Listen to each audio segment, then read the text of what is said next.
इंसान वही बनता है जो हमेशा करता है, जो उनकी सोच होती है, जो वह देखता है वही वो आगे जाके बनता है। आज हम सुनते हैं एक कहानी जिसमें एक बच्चा होता है। वो बहुत ही अच्छा होनहार बच्चा होता है, पढ़ने लिखने में और तलवारबाजी में हमेशा एक योद्धा की तरह तैयार रहता है। दिन रात खूब परिश्रम करता है, योगा करता है, जिम जाता है, कड़ी मेहनत करता है, रात दिन एक कर देता है। हष्ट पुष्ट अच्छा शरीर, अच्छा दिमाग। बस सभी गांव वाले आस लगा लेते हैं कि ये बच्चा तो अपने गांव का नाम रोशन करेगा। माता पिता के साथ साथ गांव वाले भी आशा करते हैं। उन सब की आशा देख के वो बच्चा भी सोचता है कि हाँ, मैं एक दिन कुछ ऐसा करूँगा कि गांव तो क्या, पूरा देश में मेरे पे गर्व करेगा। वो और खूब मेहनत करता है, बैठता ही नहीं है। जब भी बाजी सीखता है, अपनी तलवार के धार लगाता रहता है। जब भी रात को आता है तो टाइम मिलता है तो, और पूरे दिन तलवारबाजी सीखता है, खूब मेहनत करता है, खूब पढ़ता है और नए नए हथियार चलाना और नई नई योग्यताएं अर्जित करना सीखता है। तो वो देखता है कि रास्ते में अनेक प्रकार की बाधाएं आती है उसके सामने। कभी ललचाने वाले पैसों का मोह आता है, कभी कुछ लड़कियों का आता है, कभी कुछ आता है, लेकिन वो उनके सामने देखता ही नहीं है और वो निकल जाता है। कभी अच्छे अच्छे पकवान बने हुए होते हैं, फिर भी वो उन पे ध्यान नहीं देता है, अपनी दिनचर्या पूरी करता है और अपने कर्म में रत रहता है। एक दिन क्या होता है, वो जब आ रहा होता है वापस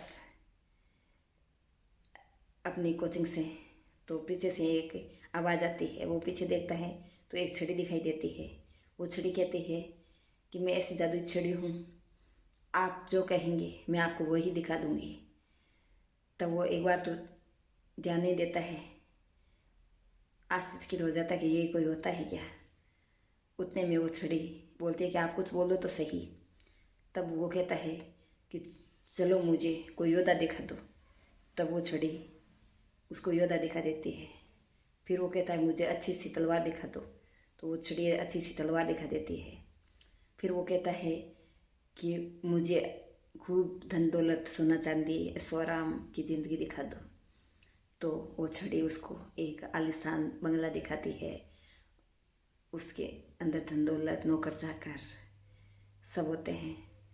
उसकी ज़िंदगी वो नई नई चीज़ें देखने में गुजरने लगती है। वो छड़ी उसके साथ चली जाती है और जो कर्म वो हमेशा करता है वो भूलता जाता है। अपनी पढ़ाई की तरफ ध्यान नहीं दे पाता है, अपने शरीर की तरफ ध्यान नहीं दे पाता है।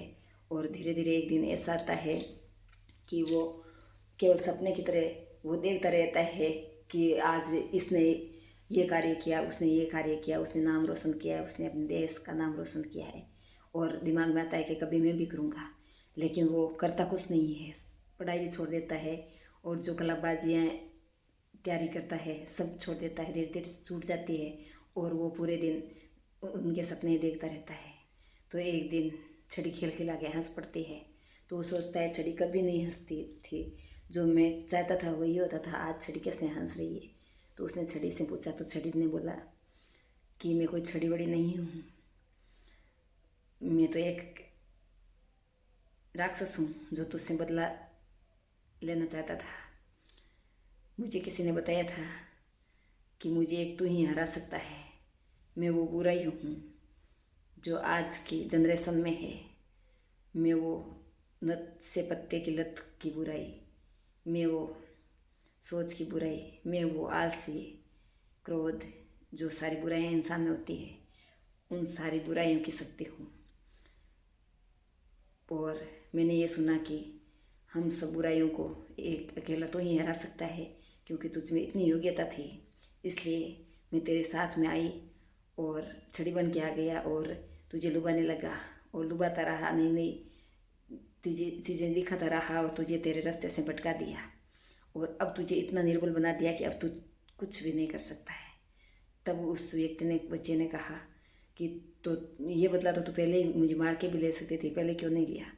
तब वो छड़ी कहती है, वो राक्षस कहता है कि तुझ में इतनी शक्ति थी, मारने तो दूर की बात है, उस वक्त मैं तुझे छू भी नहीं सकता था, लेकिन आज मैं तुझे मार सकता हूँ, क्योंकि जो तुझ में योग्यता थी उसको तूने समय में नष्ट कर लिया, अपने समय को खो दिया, अपनी मेहनत को भूल गया, अपने सपने को भूल गया, और आज तू कमज़ोर है, तू निर्बल है, ऐसे करके वो छड़ी जोर जोर से हंसने लगी।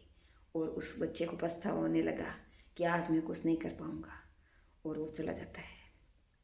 तो ऐसे ही हमको भी निरंतर कर्म करते रहना चाहिए, अपने रास्ते चलना चाहिए, ना कि दूसरों के बेकाम में आके अपने पंथ से भ्रष्ट हो जाएं, उसको छोड़ दें और निर्बल हो जाएं। इस ऑनलाइन युग में केवल सपने ही देखते रहे हैं उस बच्चे की तरह। हमें इतना मजबूत होना चाहिए, कर्म करते रहना चाहिए, ना कि सपनों में जीना चाहिए।